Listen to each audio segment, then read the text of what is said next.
કેમ છો? હું છું આપની હોસ્ટ અને દોસ્ત કૃતિ.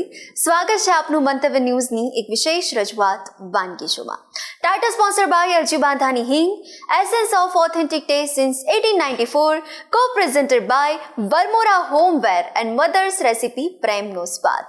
દર્શક મિત્રો, આજે વાનગીના રસોડે જેન્ઝી સ્પેશિયલ વાનગી બનવા જઈ રહી છે. જી હા દર્શક મિત્રો, આજની જે વાનગીનું પહેલું નામ છે એ છે વ્હાઇટ સોસ પાસ્તા. તો ચાલો કરીએ આપણે આજના શોની શરૂઆત. દર્શક મિત્રો, આજે વાનગીના રસોડે ફરી એકવાર આપણી સાથે નીનાબેન દેસાઈ જોડાઈ ગયા છે. નીનાબેન, આપનું સ્વાગત છે. થેન્ક યુ સો મચ કૃતિ. તો આજે તમે વ્હાઇટ સોસ પાસ્તા બનાવવા જઈ રહ્યા છો, તો એના વિશે પણ થોડું આપણા દર્શક મિત્રોને જણાવો. શ્યોર. આ જે વ્હાઇટ સોસ પાસ્તા છે એ એકચ્યુઅલી ઇટાલિયન પાસ્તા કહેવાય છે અને આલ્ફ્રેડો પાસ્તા કહેવાય છે. અને એમાં ખાસ વાત એ છે કે ઓછા ઇન્ગ્રીડિયન્ટમાં પત્તા આપણે આજે જે કરી રહ્યા છે હેલ્ધી વર્ઝન કરી રહ્યા છે.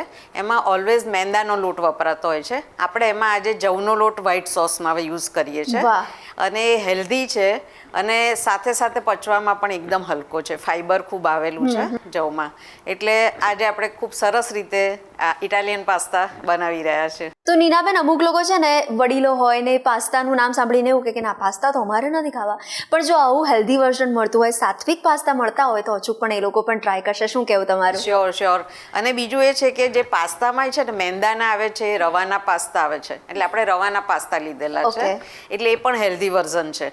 એટલે કોઈ પણ ઉંમરના માણસ, જે બાળકો હોય, જુવાન તો ખાઈ જ શકે, પણ એજેડ હોય એ પણ એ સરસ રીતે ખાઈ શકે અને ટેસ્ટી પણ લાગે. વાહ!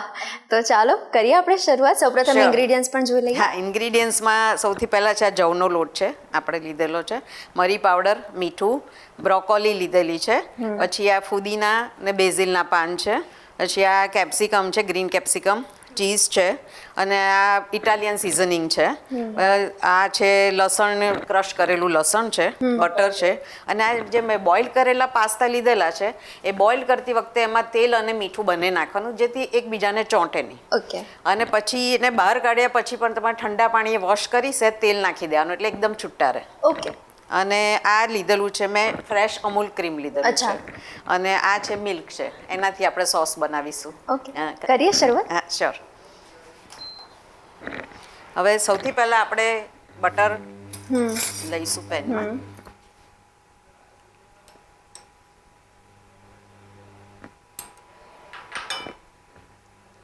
બટર મેલ્ટ થાય એટલે એમાં આપણે લસણ એડ કરીશું. નીનાબેનની ખાસિયત એક એ છે કે કોઈ પણ વાનગી હોય એને હેલ્ધી વર્ઝન આપવાનું. ચોક્કસ. જેથી કરીને અત્યારે શું હાર્મફુલ બહુ થતું હોય છે બોડીને, અને આપણે જાણીએ છીએ કે કોલેસ્ટ્રોલ તો બહુ જલ્દી આવી જાય, કારણ કે ફાસ્ટ ફૂડ આપણે એટલું ખાતા હોઈએ છીએ એના કારણે. તો હેલ્ધી વર્ઝનને કારણે આપણે બધું એવોઇડ કરીએ તો કોલેસ્ટ્રોલ બી ના આવે.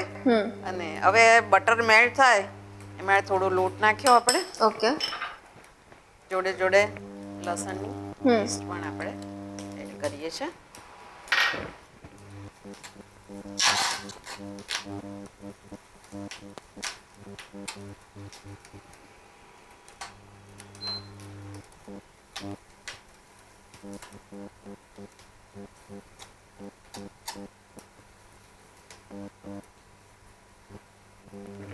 થોડો લોટ વધારે લઈશું.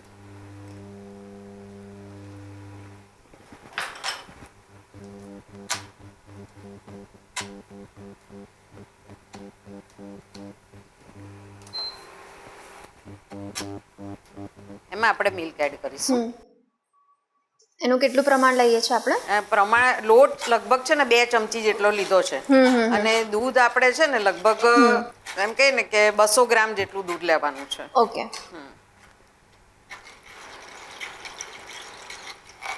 અને એ થીક થાય ને ત્યાં સુધી એને હલાવવાનું છે.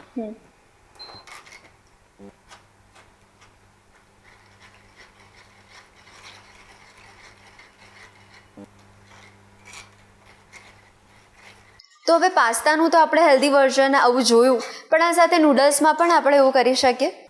શ્યોર. હવે આ પાસ્તાનું કહું છું એવી રીતે નૂડલ્સમાં પણ કેવું છે, અત્યારે મેં જે વ્હાઈટ સોસ બનાવી રહી છું ને, હા. હવે એ સોસ આપણે બેકડ મેક્રોની આવે છે હા સ્વીટ, હા યસ હા, તો એમાં આપણે ખાંડ નાખી સહેજ અને એને પણ બેક કરીને તમે સ્વીટ મેક્રોની બનાવી શકો. એની ઉપર વાહ. ચીઝ મૂકીને એને બેક કરવાનું હોય છે, ઓકે. એટલે એ પણ એકદમ હેલ્ધી વર્ઝન અને બહુ સરસ થઈ જતું હોય છે. હવે એમાં આપણે આ ક્રીમ એડ કરીશું. એકચ્યુઅલી આ જે આલ્ફ્રેડો પાસ્તા જે થતા હોય છે ને, એ આલ્ફ્રેડો પાસ્તામાં એ લોકો ક્રીમ અને ચીઝ એટલે મેક્સિમમ ચીઝ એડ કરે, જેને કારણે થિકનેસ આવે. હા. પણ એ ચીઝને કારણે પછી આ કોલેસ્ટ્રોલનો પ્રોબ્લેમ થતો હોય છે. એટલે આપણે આ હેલ્ધી વર્ઝન કરી અને મેંદો બી નહીં અને જવનો લોટ આપણે યુઝ કર્યો એમાં, યસ એટલે એના કારણે એકદમ હેલ્ધી વર્ઝન થશે બિલકુલ. એનું. હવે આ થીક થવા માંડ્યું છે આપણું, એમાં આપણે એડ કરીએ સહેજ આપણે મીઠું એડ કરીશું. પાસ્તામાં મીઠું એડ કરેલું છે એટલે બહુ એડ કરવાનું નથી. એમાં આપણે મરી પાવડર એડ કરીશું અને એમાં આપણે ઇટાલિયન સિઝનિંગ એડ કરીશું.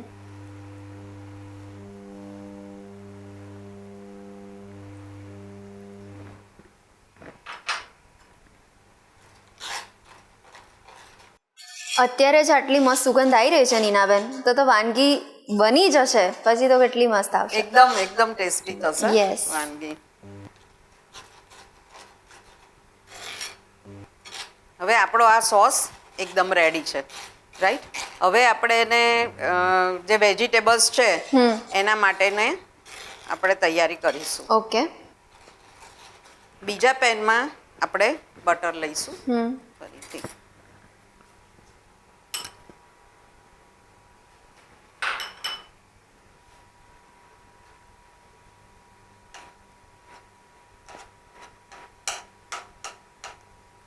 બટર મેલ્ટ થાય એટલે એમાં આપણે આજ મેં બ્રોકોલી છે ને એ બ્લાન્ચ કરી લીધેલી છે, એટલે સહેજ 2 મિનિટ પાણીમાં, ગરમ પાણીમાં રાખીને કાઢી લીધેલી છે.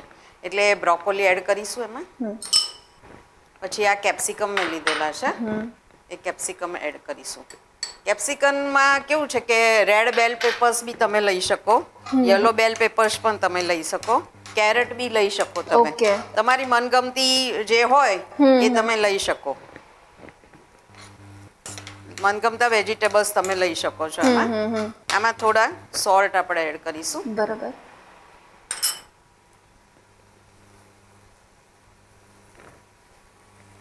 મરી પાવડર એડ કરીશું અને ઇટાલિયન સિઝનિંગ. ઇટાલિયન લોકોની ખાસિયત એ છે કે લોકો સિમ્પલ ખાય, અને હું એક ઇટાલીમાં જે ચીઝ હોય છે એ 32થી વધારે પ્રકારના ચીઝ ત્યાં આગળ બને છે ઇટાલીમાં. અને એમાં ખાસ કરીને પાર્મેસન ચીઝ અને ચેડર ચીઝ એ બધા પાસ્તામાં લગભગ ત્યાં વપરાય છે. અત્યારે હું જે વાપરી રહ્યું છે પ્રોસેસ્ડ ચીઝ છે આપણે, પણ ત્યાં આગળ ચીઝ 32થી વધારે પ્રકારના ત્યાં આગળ ચીઝ હોય છે.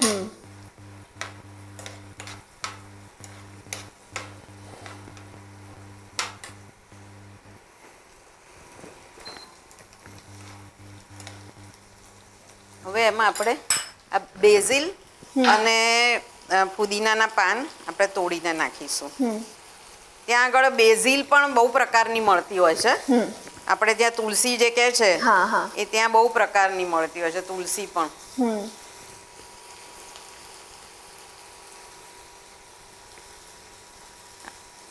અને તુલસીના ગુણ તો આપણે જાણીએ છીએ કે એકદમ હેલ્ધી છે તુલસી.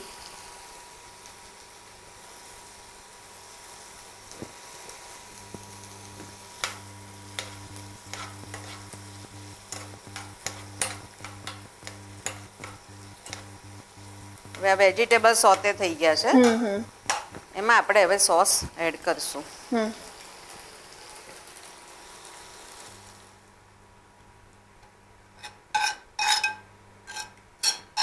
એટલે આપણે ગરમ ગરમ જ એડ કરી દેવાનો. ગરમમાં જ એડ કરી દેવાનું. મેં તને કહ્યું એમ વ્હાઈટ સોસમાં પાસ્તા છે ને એ તમે સ્વીટ બી બનાવી શકો, આ રીતે સોર બી બનાવી શકો તમે. ઓકે. હવે આમાં આપણે ચીઝ એડ કરીશું. આમાં હવે આપણે ચીઝ એડ કરશું.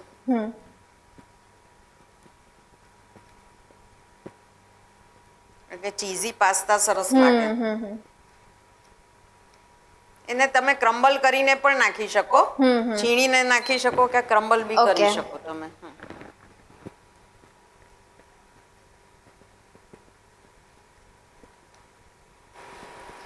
નીનાબેન, આ વાનગી જોતા જોતા શીખતા શીખતા મનોમન જ વજન વધી જાય એવું લાગે.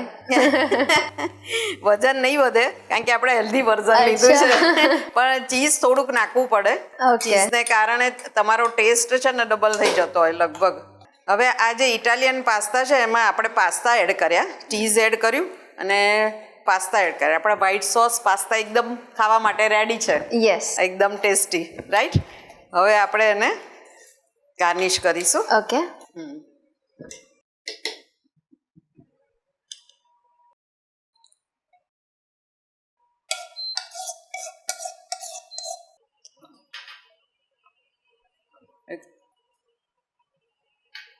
કૃતિ, આમે જે પાસ્તા બનાવ્યા છે યસ, એ હવે તું સરસ ટેસ્ટ કર અને પછી મને કહે કે કેવા બન્યા છે. એકદમ ઈઝી રેસીપી અને ક્વિક રેસીપી છે અને એકદમ ટેસ્ટી ને હેલ્ધી. વાહ નીનાબેન, આ હેલ્ધી વર્ઝન પાસ્તાનું અમારા વ્યુઅર્સ સુધી પહોંચાડવા માટે દિલથી thank you so much. Thank you Kriti. તો દર્શક મિત્રો, હવે બહાર જવાની છે ને બિલકુલ જરૂર નથી, કારણ કે બહાર જેવો સ્વાદ હવે તમને ઘરે મળવા જઈ રહ્યો છે. પાસ્તાનું પણ હેલ્ધી વર્ઝન આજે બન્યું છે, તો તમે અચૂકપણે ટ્રાય કરજો, તમારું દિલ ખરેખર ખુશ થઈ જશે. દર્શક મિત્રો, આવી જ મસ્ત મજાની હેલ્ધી રેસીપી આપના માટે લઈને આવ્યા છે અમારા મહેમાન. શું નામ છે એના માટે થોડીક રાહ જોવી પડશે. મળીએ છે નાનકડા બ્રેક બાદ. White sauce alfredo Italian pasta. Pasta, butter, દૂધ, જવનો લોટ, cheese, cream, broccoli, capsicum, Italian seasoning, મરી પાવડર, લસણની પેસ્ટ, પાસ્તા બાફવા તેલ, મીઠું.